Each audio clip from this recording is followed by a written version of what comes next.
magnificent Melbourne. I'm absolutely honoured to welcome and introduce members of the Central Australian Aboriginal Women's Choir.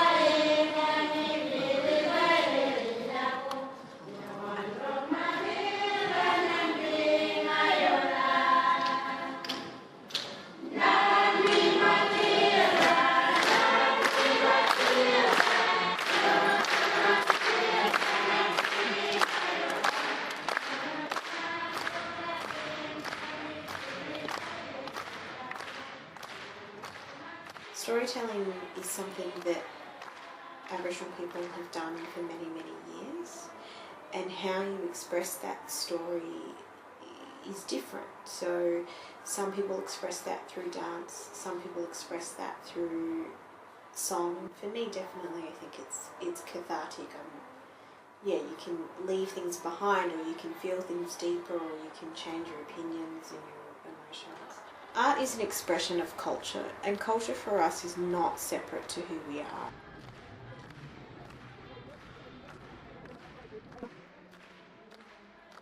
I'm a curator at Artistic Gallery, and it's a commercial art gallery.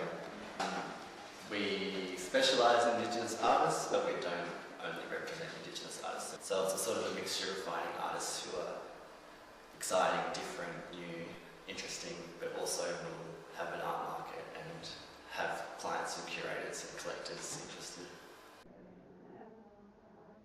I can't speak on behalf of the artists because they're not here, but I know like a lot of Indigenous and non-Indigenous artists use art as a tool, like to deal with things or to make a statement or to get something out into the public realm that they want to be seen and heard.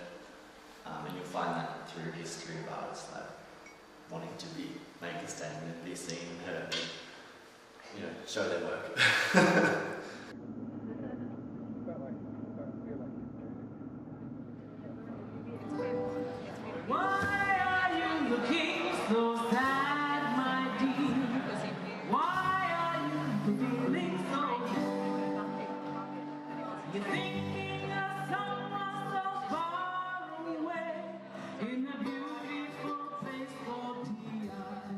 I'm currently on a trip travelling around Australia, researching all of the old songs from Indigenous communities and the missions.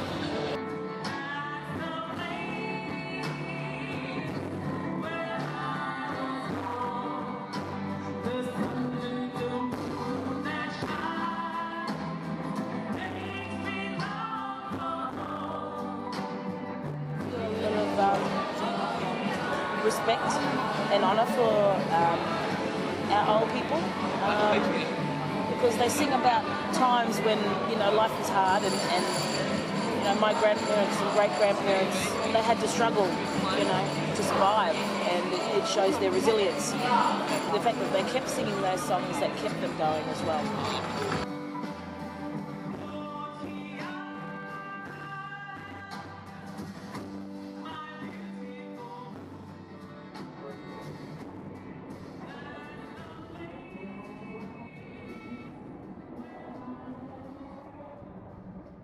I'll start drawing, yeah.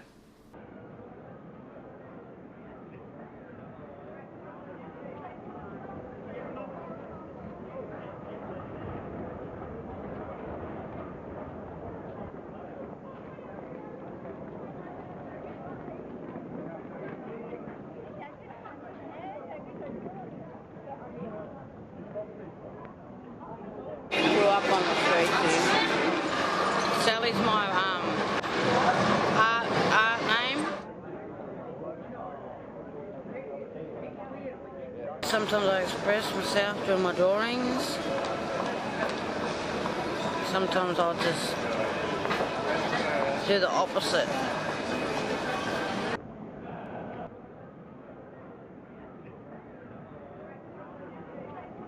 When This is my meditation when I draw. You know, meditation.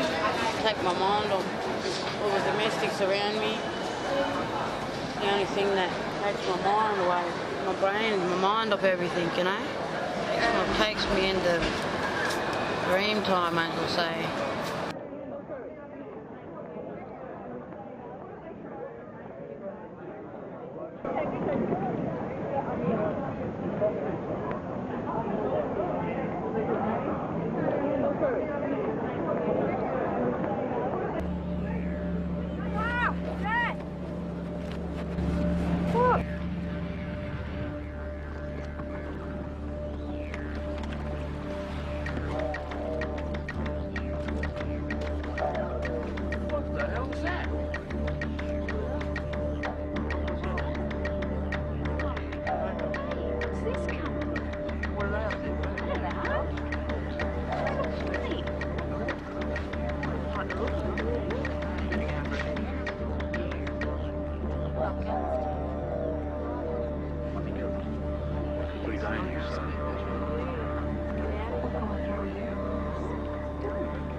What do you call this place? It's a barbecue area. Barbecue area? They call this barbecue area. Nice native name. Colourful. I like it.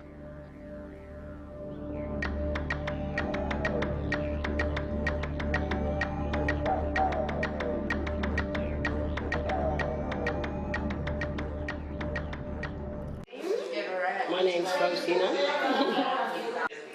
We have 12 artists that works in the art centre.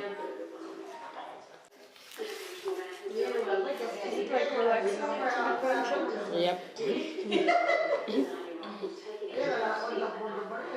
Actually, I'm trying to find people in here that would like to paint because it's like their way to heal themselves. Yep. Yeah. Hello again.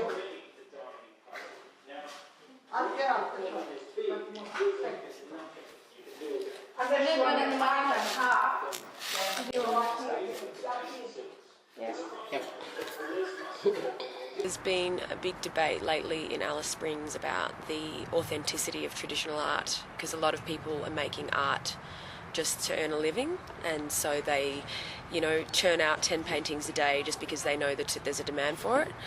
And they call it traditional art because it's in the traditional method of the dot painting, but they just create what they think people want to pay for. And all over the place, really, there's a lot of white Australians that take advantage of indigenous people. I work for Jumpy Desert Weavers. It helps the artists out in the communities and the women out on the lands to make a living by allowing them to do an art form. The women who make the baskets and sculptures get a lot of their inspiration from the colours of the land, and also they have their jukapa, which is their dreaming, which is what an English attempt at translating jukapa, but it's actually a very fundamental part of their beliefs and values for Indigenous people. If you go into the gallery, a lot of the animals that you see, you can't really tell what they are. Some of them it's a dog and some of them it's a bird, but then others it could be a dinosaur or something, you're not quite sure. And when you ask the women, they just say it's from jukapa. And then also the artist's view of commercialising their art. They find it funny that white Australians spend all this money on a basket and just put it on the shelf of a cupboard in their living room. Like, they're quite amused by that.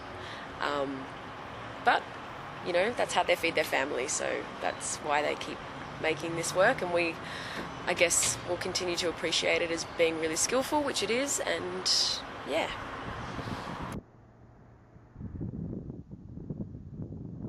Funny place living in Alice Springs because there is a lot of disparity, and it's there, and you mix with these people all the time in the supermarket or whatever, but there's this chasm of difference. So many things that have happened here in the past that there is a lot of difference still. There's a lot of pain that hasn't been resolved. But art has become really more important. Like visual art, for example, has become more important, I think, because a lot of people have been displaced off their country. You'll find all the art that's directed towards, tourism, and there's a lot of dodgy characters that are playing into that market. But there also indigenous artists also play in that market too. But there's a whole lot of other things that are going on that you don't necessarily find out straight away. It takes a little bit of digging to find out.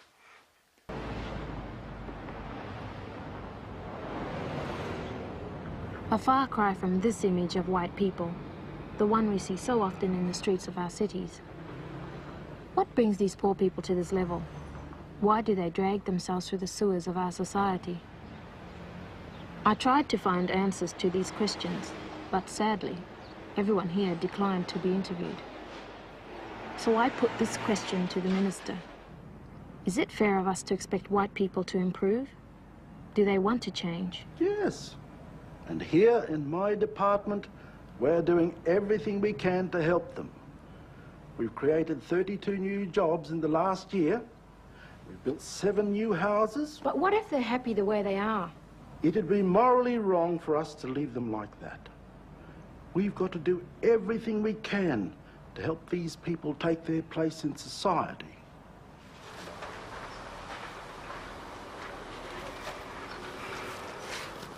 My name is Lini Nemijura. Family is doing watercolor here. We always come to our painting here. It is good, relaxing, sit outside and do painting.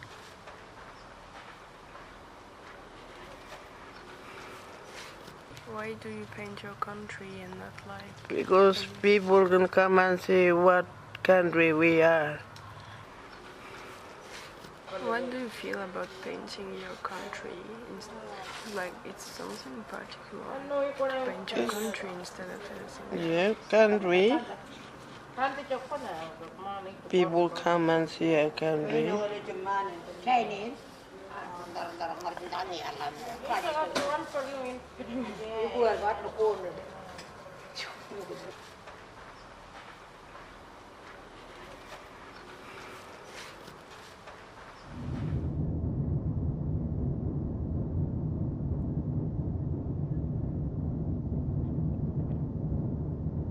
My name is Tyler, and I work in the gallery at Vengeri. I can play the didge. Could you maybe play it now? Yeah, I go on for you then.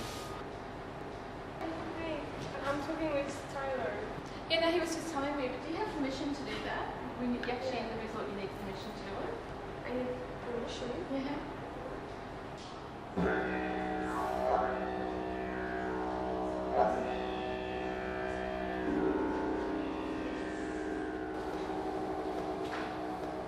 When you've got a culture that comes in and basically invades your own culture, you start to lose lots of things, and art and language are very closely associated with each other.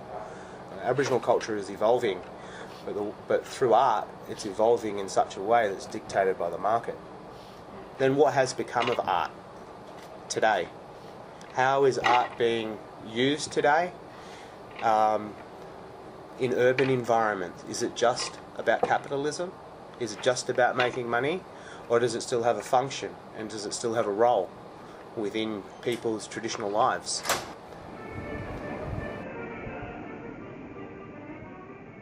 So my name's Carolyn Wilson. We are sitting in the Central Market in Adelaide. I'm the Director of Better World Arts. What we do is we bring together traditional cultures from other parts of the world and the Aboriginal culture. We don't get any government funding at all. It's all comes from what we sell. So everything is business orientated and sales orientated. I mean, one of the reasons why we even do the job that we do is, in its own way, it's a healing process because it generates an income for the artists, and it's a regular income. They get an income from us on a monthly basis.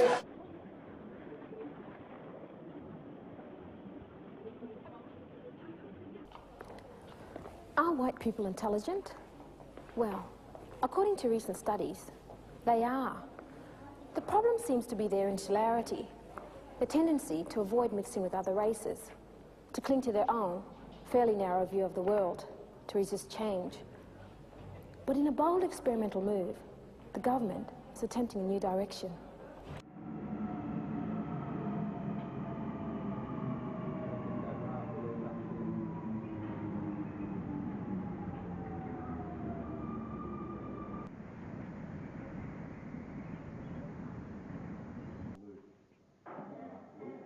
Art is a very powerful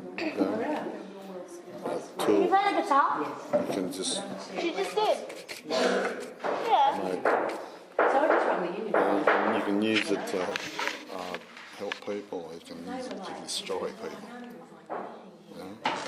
Governments, through art, if it use it in the right way. And it's no good these days because governments are always made up of businessmen. And that's the first thing that they look after is just all big business. And they look after the people because they don't know what it is to look after the normal people. They think that the world's just about money. It isn't about money.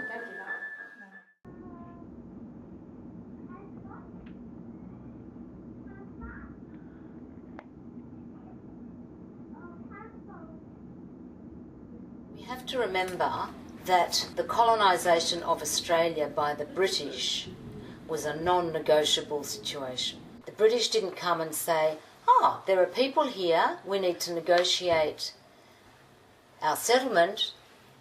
They arrived and said, there are people here, but we want to settle here, so you'll have to go. There was no negotiation. What I say to people is that our mindset, white fella mindset, is so extremely different to an Indigenous mindset. The way we see the world, the way they see the world. And when I hear white Australians go, Indigenous people, they want the money but they won't work, I say, hang on a minute, put yourselves, let's swap places. What if Indigenous people said to you and me, right, leave your work, leave your house, leave your taps with running water, and go and live in country, in the bush. Now, and there's no coming back. Because that's what we did to them. Okay?